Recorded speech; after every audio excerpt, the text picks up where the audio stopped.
I'm Angela. And I'm Jessie, and this is Art Adventures of the Palm Beaches. We have the ultimate guide to creative happenings and culture across the Palm Beaches. We're going to be traveling from Jupiter to Boca and everywhere in between. And with these cultural institutions bringing over $633 million of economic impact, it's easy to see why the Palm Beaches is truly Florida's cultural capital.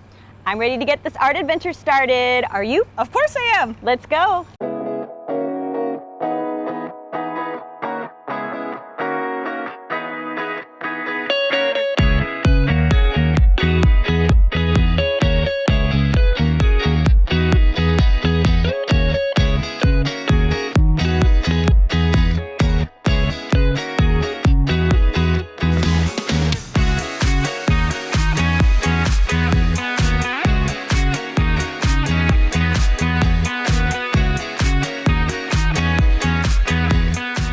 This program is brought to you by the Cultural Council for Palm Beach County.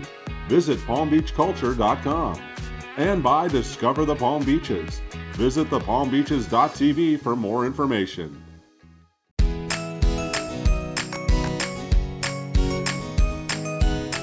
In this episode of Art Adventures, we explore the transformation of industrial warehouse areas across the Palm Beaches into today's vibrant art and cultural hubs. Warehouses were first constructed in the late 18th and early 19th centuries to make way for the Industrial Revolution. The introduction of machines helped guide the way to quicker manufacturing and helped create a space to quickly produce goods that once had to be made by hand. Designed for practicality, warehouses were often located near railroads or waterways. However, as the Industrial Revolution lulled, the warehouses became abandoned and desolate. Enter the 21st century, and these lifeless structures have evolved, with help fueled by arts and culture. The unique warehouses we are checking out across the Palm Beaches in this episode all have one thing in common: the arts. So people love the idea of public art, and I would say just be involved, get involved, communicate with your city leaders. Speak to even the Chamber of Commerce, which is very interesting because they're very business and economic oriented. And sometimes they don't see the vision of culture and art adding to the economics of a community. But if you look at the numbers and you see what it brings to the community, it has a tremendous impact. So I would encourage people to really look into what it does economically for a community. The first stop on our journey is within the West Palm Beach Warehouse District, the fabulous food hall Grandview Public Market. It offers co-working spaces, world-class food, special events, and even houses a surf shop and surf museum. Grandview Public Market happens to be adjacent to the West Palm Beach Canal. Completed in 1917, the canal first provided access to the farming communities and made it the central hub for the fruits and vegetables shipped throughout the United States. We are checking out a few fun highlights that make Grandview Public Market a cultural destination for the whole family.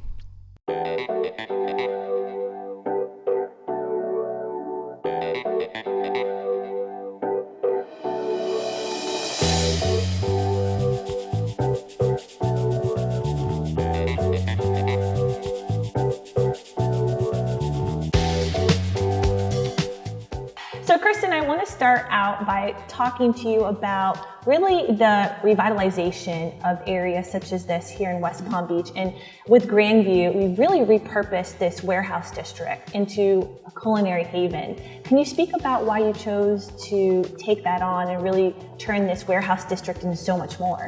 I think what excited us when we first saw these buildings is that nothing like this existed in Palm Beach or in West Palm Beach. It was completely new and different, and it offered an opportunity to be completely creative without having to maintain yourselves within the constraints of a city. We had so much space we didn't even know what to do with it. So all of a sudden we had all this square footage where you said, you know what, let's just let people use it however they want to. It doesn't matter what we want, it matters what they want, whether they want to come in and work in the mornings, if they want to have a bachelorette party, if they want to meet up with their friends that they haven't seen because they've been away at college. All of a sudden the space transformed into something that belonged to them and people use it as they need it.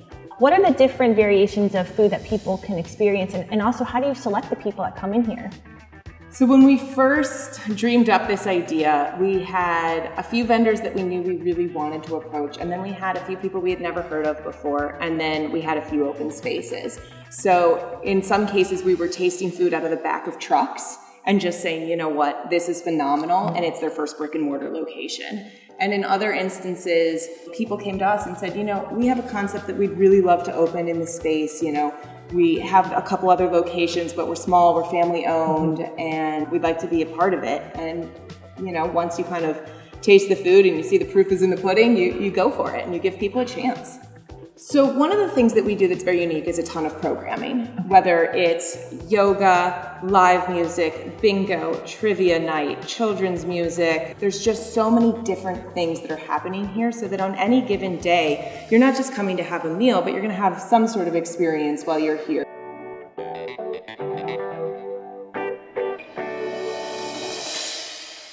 We're here at Elizabeth Ave Station, part of the warehouse district adjacent to Grandview Public Market. What I'm interested in is getting a little caffeine fix, maybe do a little shopping. I think that sounds good. Let's go.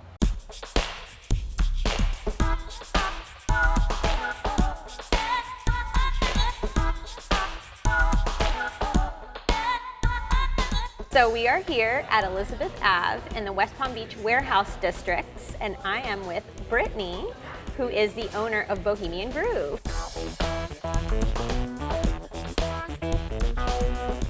So if somebody hasn't been to your lovely Airstream, what can they find inside of your shop? Yeah, so I curate everything. A lot of the brands are from New York, where I'm from, California, Australia, Bali. Everyone that comes into the Airstream boutique, not only are they getting an experience because you're walking into a completely renovated Airstream, and everyone that comes into the Airstream is kind of not only amazed that they're walking into such a cool renovated Airstream, but basically all the merchandise that you find in there, you can't find anywhere else. Right. So that's basically what kind of sets me apart from just shopping at a normal local boutique or online or anything like that. The whole idea that you can travel and the wanderlust lifestyle, carefree, that's kind of the whole vibe I'm going for. Super bohemian, but also a little bit edgy. You can mix and match a lot of pieces.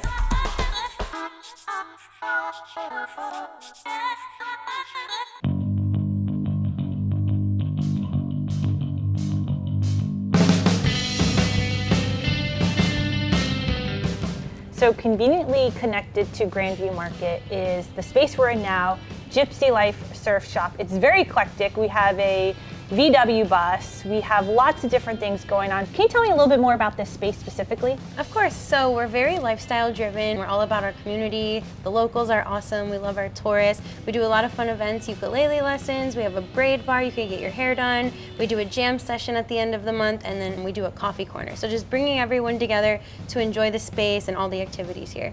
So if I'm not a surfer, are there other things I can find in here that will get me excited about going to the beach and all the fun things that are here in the Palm Beaches? That's a great question. Of course, we have a lot of cute clothes, bathing suits. Everyone loves that. We have jewelry for the guys. We have the skateboards. So there's a little something for everyone here. I think we should really commit here. Let's just do like a solid jam session. Okay, ready? And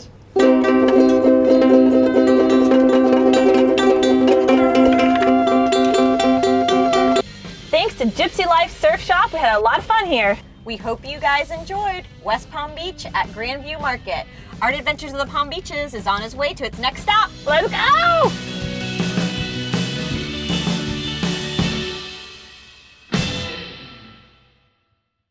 As the demand for freelancing and creative entrepreneurship increases, so does the need for an alternative environment.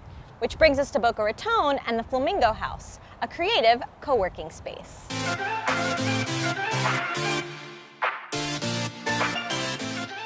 Tucked away in Boca's warehouse district, you can find busy creative entrepreneurs, artists, and digital nomads flocking together, as birds of a feather often do, at the aptly named creative co-working space, the Flamingo House. Here you can find an array of creatives from painters to freelancers to a craft brewery, all coming together in this one-of-a-kind incubator space. Being involved in something that kind of brings a cool vibe to Boca and an art vibe to Boca was very important to me. And I fell upon this, this warehouse district that had the potential of having public art, and to me, what it can do for Boca Raton is bring us the cool factor. I would say this is special because it's really the first. And it is an emerging arts district and a warehouse district that really we haven't seen in Boca Raton.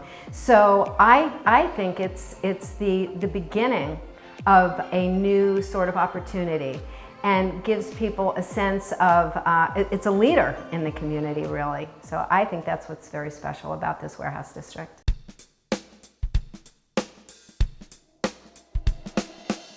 We're here with Ellie Vale, Rock Urban, the warehouse district in Boca Raton, and we're really excited to see some fantastic jewelry, one of a kind. Hey, how are you? Hi, good. Thanks for popping in. Yes, I really want to start where the most important thing here is the jewelry, which I'm obsessed with. And I have to say, I'm really impressed with the press that you have gotten on your jewelry line. I mean, Harper's Bazaar, Oprah Magazine, Cosmopolitan, you have celebrities wearing your jewelry. What made you decide to go with this kind of look? I mean, I think it mixes like classic pieces with on-trend pieces. And for me personally, I have days where I'm in jeans and a tee and super classic. Yeah. And then I also have days where I'm like super, like every single trend is on my body. Okay. So I wanted to kind of combine that so I can offer, if somebody's wanting something that's on trend right now, they can have that. But at the end of the day, if they wanted just something simple, they were also able to choose that as well. And being that you are located here in Boca Raton, what made you decide to have a shop and a workspace here in the warehouse district?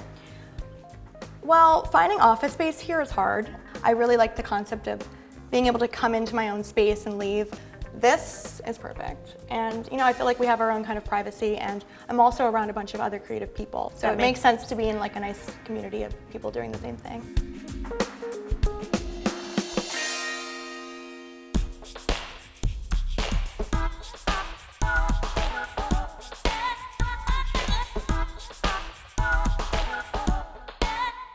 We are here at the Flamingo House with artist Ben. I'm here at his studio, and we're gonna learn a little bit about what he does.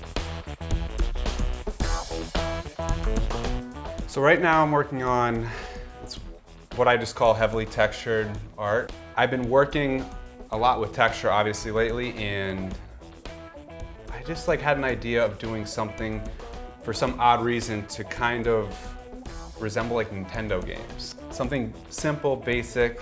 Nostalgic. Because minimalism too is kind of a thing now where very calming and basic, I guess, I don't know. So that's what I'm doing here. So how did you end up here in Boca at the Flamingo House to have your studio? So I was doing live painting at a local farmer's market, and Amber, who runs the Flamingo House here, she started explaining the vision about creating this kind of arts district in this spot and just bringing that artistic warehouse feel to Boca.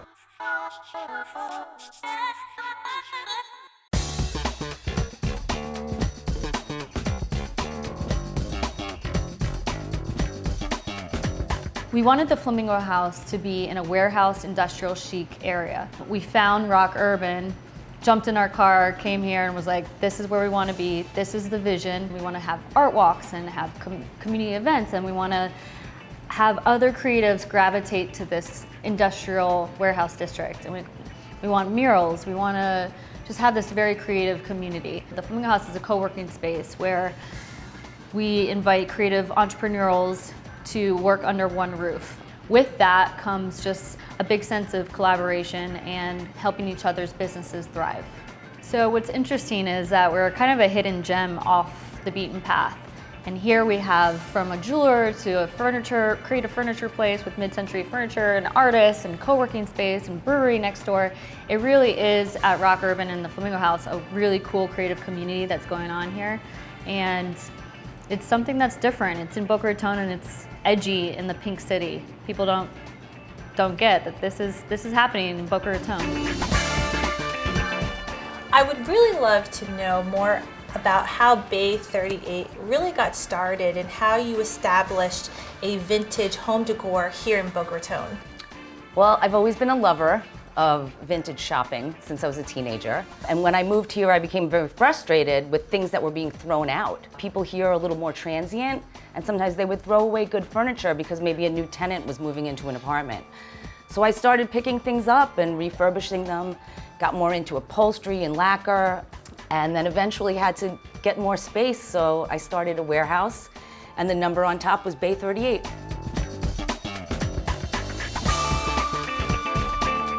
For the most part, everything in here is vintage that has been refurbished in some way. My slogan is rejuvenating forlorn furniture with love. So I do upholstery, lacquer, milk painting. Sometimes I just have to clean up a beautiful mid-century teak piece. I just have to put some oil on it and freshen it up to give it a new life. This area specifically is so special because you're surrounded by other artists. So rather than being surrounded by carpenters or auto guys or something of that nature, we have artists here. So it's a feeling of community. It brings other interested clients here as well. Next, we're taking a trip to the heart of the Palm Beaches, to the Boynton Beach Arts District, where an alternative contemporary art scene has been creating a buzz along rows of industrial warehouses. Originally founded as a neighborhood arts district by Richard Beaulieu in the 1980s, today, artist and activist Rolando Chang Barrero has spearheaded efforts in the community to support artists through events and exhibitions, making it a vibrant place for artists and art lovers to connect.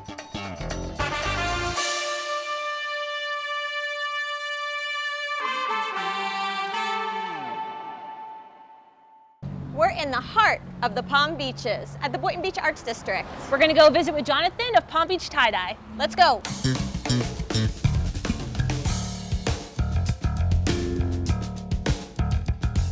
We're here at a warehouse industrial district where artists have their studios and they create and fabricate their artwork. You'll find jewelry, you'll find glass art, you'll find fabric, textile art, printmaking, sculptures, paintings, even art appraisals. So there's all sorts of artists that are in this arts district.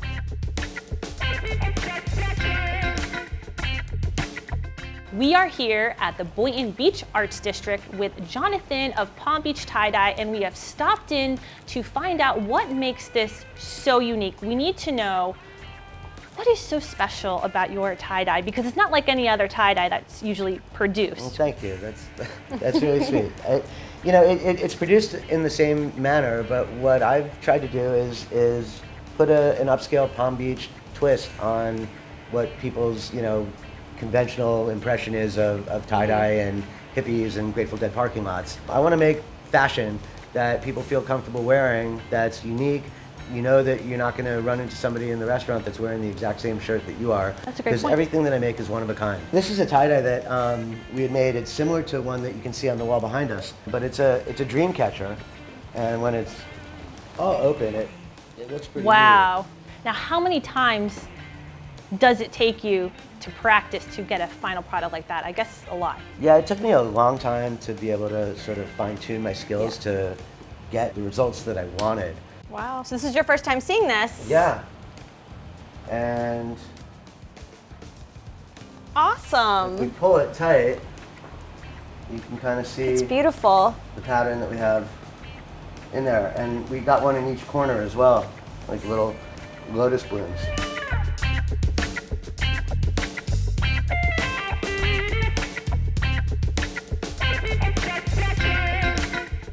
I think art and culture is very important to the Palm Beaches. It's cultural tourism, it attracts people, it helps with economic development, it creates jobs. We work very closely with a lot of the other entities and organizations within the county, so that in the Palm Beaches, so that we really tie in what we're doing here with what's happening countywide.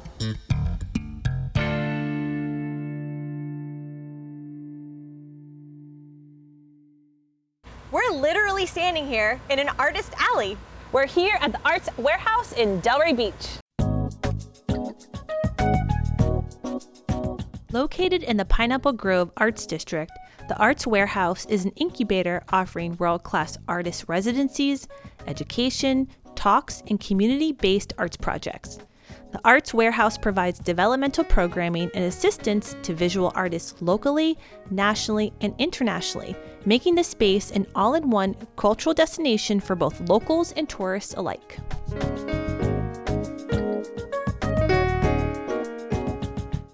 We're here with Grace Kadanik at the Arts Warehouse in Delray Beach. We're excited to see all the amazing artists, exhibitions, and everything that this warehouse has to offer.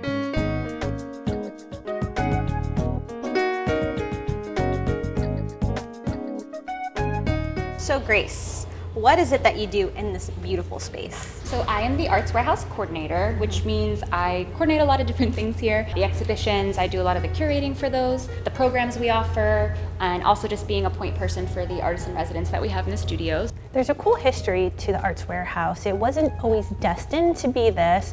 What was the original plan and how did it transform into what it is now?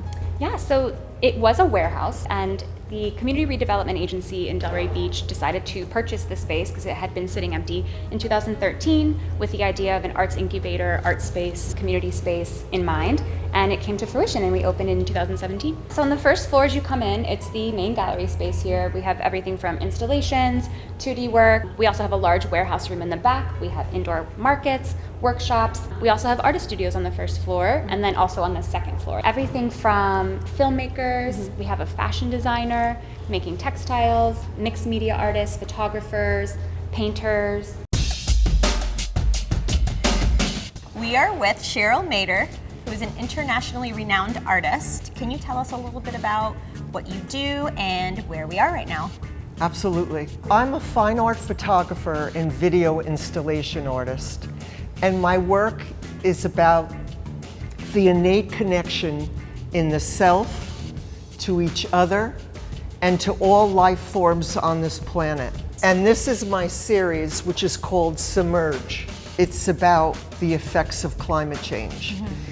And my work, the core of my work, is about the environment. My statement for Submerge, on the Earth's surface, there's about 70% of water. And in our bodies, there's about 70% of liquids in our bodies.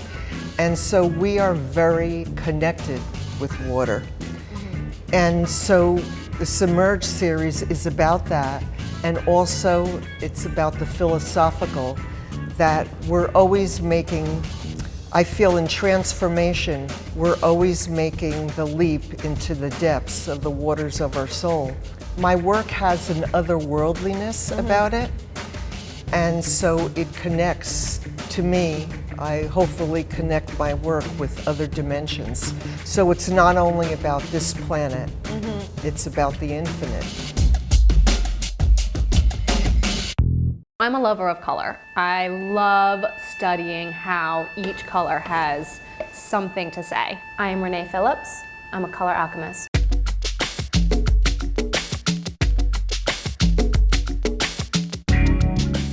I'm here with Renee Phillips at the Arts Warehouse, and I want to know, first of all, you consider yourself a process-based artist. Can you explain to everyone what that means? Sure. The process of my creation is very important to me because I'm doing things with paint that school may not have taught me necessarily. The process I work with is with enamel, latex, spray paint, and I'm manipulating the paint with the elements of wind, water, heat, gravity. And is that how you create the sculpture look to your paintings, is using the elements of the world, essentially? Yeah, I pour paint with latex and enamel paint, which by nature is very thick. I mix it with a medium that also thickens it. And like I said, every color does something different. So I need to study each color's dry time to see at what point it creates like a little bit of a film so I can manipulate it with those elements. Wow, that's meticulous. What are you inspired by when you create your artwork? I'm inspired by the natural world. I'm really inspired by the surface of Earth and all of its changing personalities, the tide rolling in and out and just the water flowing over each other, rocks and all the different layers of rocks. I look a lot at NASA satellite images and drone photography just to see how man and Earth are combining and changing the surface of Earth. Now tell me about the series you're currently working on. I'm working on a series called the Liminal Series, and it's about freezing moments in time between the transition. So I was recently pregnant and I found myself in a time where I was in an in-between phase. I was neither here nor there. So I went into the art studio and tried freezing moments of time in the paint and the moving of the paint. So I'm really trying to delve into how I can freeze moments in time with paint. Wow, I love that. I think a lot of people can relate to that and kind of wanting to be in that moment frozen. That's so interesting. I know that you also have a documentary coming out. Can you tell me a little more about that? Yeah, my friend Amber Tolfson created a 11-minute documentary on my process. She came to my studio in Chelsea in Manhattan, and we were supposed to just be creating a short little video on my process, and she ended up creating a longer video that really takes a deeper dive into what my inspiration is and how I create my art. I've been creating my art, for the past 7 years, basically alone in the studio, doing my process, making my notes, writing in my color journal, and it took me 3 years of experimentation and just kind of becoming a scientist and an alchemist in the studio to get a process down that I was ready to share. And so the pieces you see behind me are works in process, but they're visions I had for years of things that I could do with paint that I didn't necessarily learn.